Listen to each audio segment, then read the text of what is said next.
I have another question, and I'm sure this is in your book, so I might squeeze it out of you. If it is in your book, just be like, get the book. Within your journey, just your life journey, was there ever a moment where you thought, well, maybe I'm gay, and then well, no, I'm not gay. I'm trans. I am a woman. Like, if that's in the book, just tell me it's in the book. Well, there's a bit about the book, but I don't mind talking about that because it's actually kind of humorous how that conversation. I'd like to share that with all of you here together so we can have a laugh maybe. But I had reached a point where I didn't want anybody touching me. Yeah. I didn't like people talking to me. I would come home from the farm, I would go in the house, I would lock the doors, I would close the blinds. I would go to work, come home, and that's how I lived, shut in. I didn't want to go out. My mom and dad lived about 4 houses up from me, and so I would go out and walk up there, because my mom was feeding me. She still makes me lunch to this day to make sure I eat right. So, I'm showing her this film and what you just said. Oh. Thank you, Mom. Bobby, cut that in, Mom. I didn't say that, Anyway, so I go up to my mom's house one day, and she said, she's sitting here working, stirring a bowl. She said, you ever really got where you hate everybody? And I'm like, yep, I do. I said, basically, I just want people to leave me alone. She said, what's up? I said, nothing. She said, no, she said, there's something wrong. She said, because she said, you've never been like this. She said, and you're getting worse. She said, I've seen you getting worse for a year. Said, you're just getting worse. Said, you're getting horrible. You don't like people. You don't want to do nothing. You get pissed off when somebody so much as looks at you or touches you. You get this aggravation. And so I looked at her and said, God, it's okay, Mom, I'm gay. Because I didn't think she'd understand transgender, so I said, gay. So she sat there staring at the wall. She looked at me. Okay. So we eat lunch and everything. I went home. So a few days later, and I was heading back up there for lunch again. And she's sitting there, and today she's doing something else on the counter. She's always cooking. And I walked in. She said, "Well, I've been thinking about it." And I said, "Think about what?" She said, "I can't see gay." She's bisexual maybe, but not gay. And I said, "Cool, Mom, I'm bisexual." Yeah, see, I love, that works. Yeah, I'm bisexual. I like women and men. And so it was probably, I don't know, maybe a month or so, I finally sat her down and talked to her about the transgender stuff. And, but in all reality, to get back to the true nature of your question, was, I wasn't sure, what to do, which way to go. I knew nothing about what transgender was. I just knew I felt different. Mm-hmm. And so, feeling different, I decided, okay, maybe it is gay. So I was actually doing a route here in Langston, working for a company. And my favorite place to eat was the Dairy Queen. Don't give specifics, because this is going on the internet.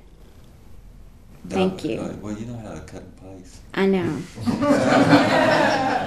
So anyway, there was a Dairy Queen on the corner of Palumbo and New Circle Road, and I worked on Palumbo. Never listens to what I say, ever. If you go down New Circle Road. Exactly. Anyway, so I eat at this Dairy Queen all the time and everything. There's a black guy. So I kind of seen him for a little while and everything to see if I was, if that was the deal and everything. And, even though I enjoyed that type of relationship, it still wasn't filling that void and everything and stuff. So, so I went through a lot of experimental sex, swinging and just, all kinds of stuff, trying to find what's going to fill that gap. But my key thing is back then, I would have sex because I would be depressed and stuff. And I thought, like somebody that is an alcoholic, they drink because they think they drink the problems away. I thought that my problems away. Yeah. And so, but the deal is the more the sex that I had, the more depressed I got. Mm-hmm. And it got to the point, it's like, okay, we had sex, get out of here. I don't want to see your face no more. It's just at that point, it's like, okay, this ain't it. This isn't what I'm looking forward. You know, I'm just, things were getting worse instead of better, you know, and stuff. So yeah, I had experimented with all the gamuts trying to figure out, you know, where do I fit into this thing? What is the deal? I mean, I like women's clothes. Does that make me gay? Because I didn't know what transgender was. I'd never seen female porn or nothing like that. I'd never, you know, so I had no idea. I didn't have a computer, you know, to learn this stuff.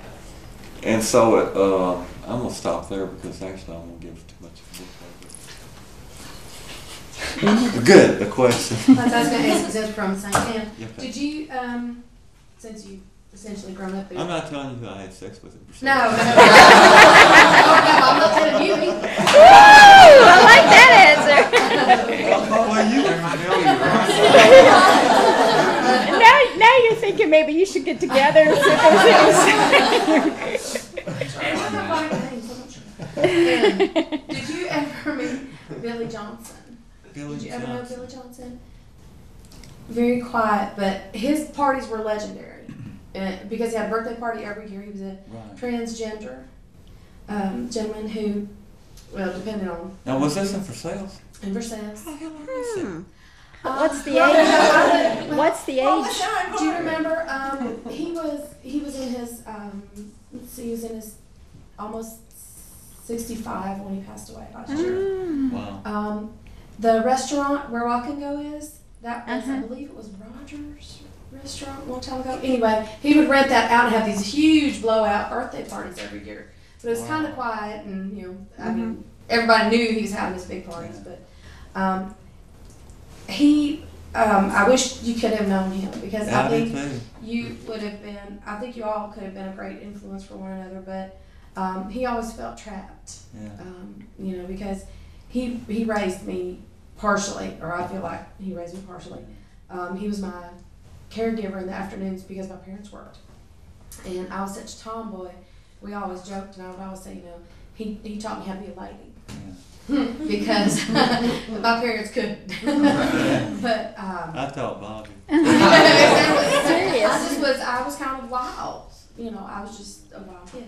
But you know, he'd come shag me out of the tree, and but he was just a wonderful person because you know, he would dress as he felt that day. Yeah. Now he was a nurse, you know, by trade, so he had to dress one way that they felt was appropriate for work. But when he came home, you know, he dressed just how he felt comfortable. Yeah. And Billy was Billy, but I think you all would have been wonderful for one another because he always felt.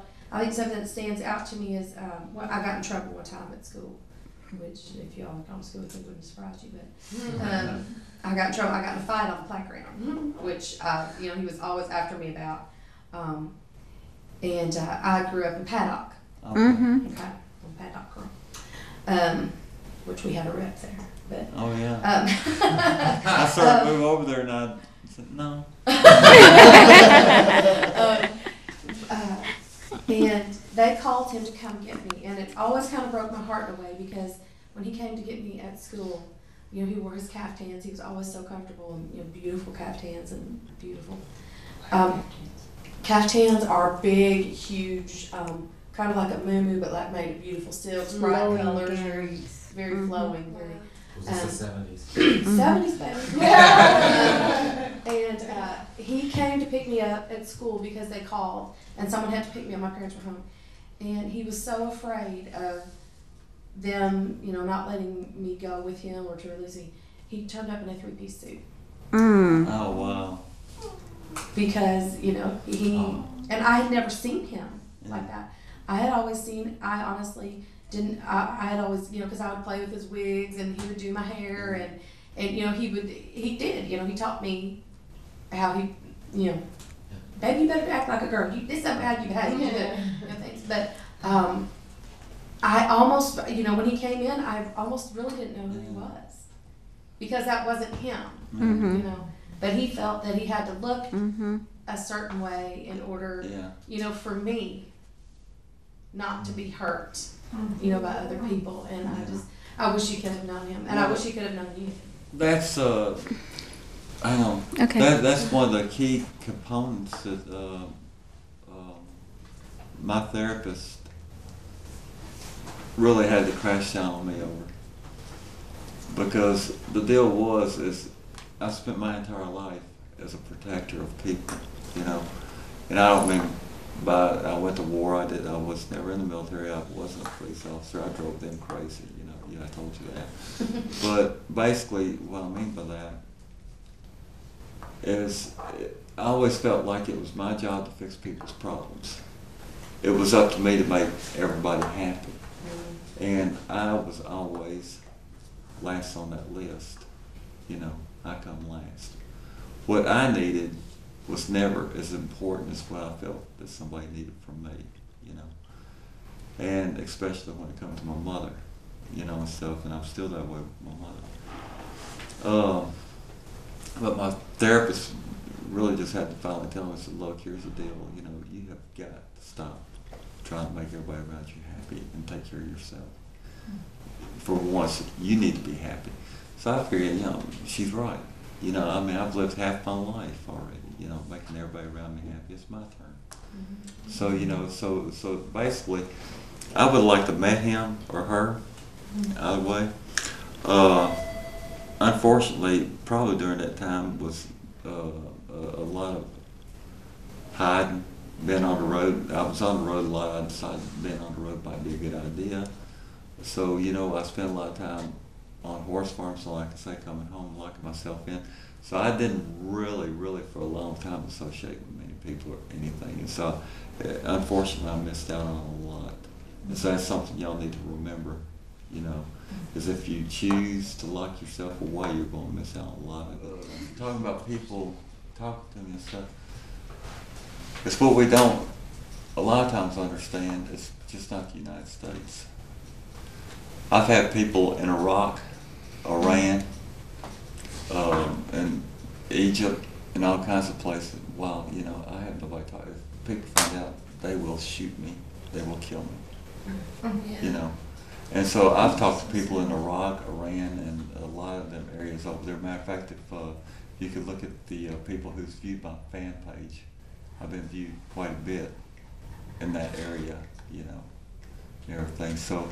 And in Africa, I think it's Africa, don't quote me on this, but in one country they're just now passing a law. It's in that Africa. It's death. Yeah. It's death. It's not jail time anymore. If you're gay, you die. So, yeah. I hate to end this, but I know people have other Yeah, places to yeah. go. Join me in thanking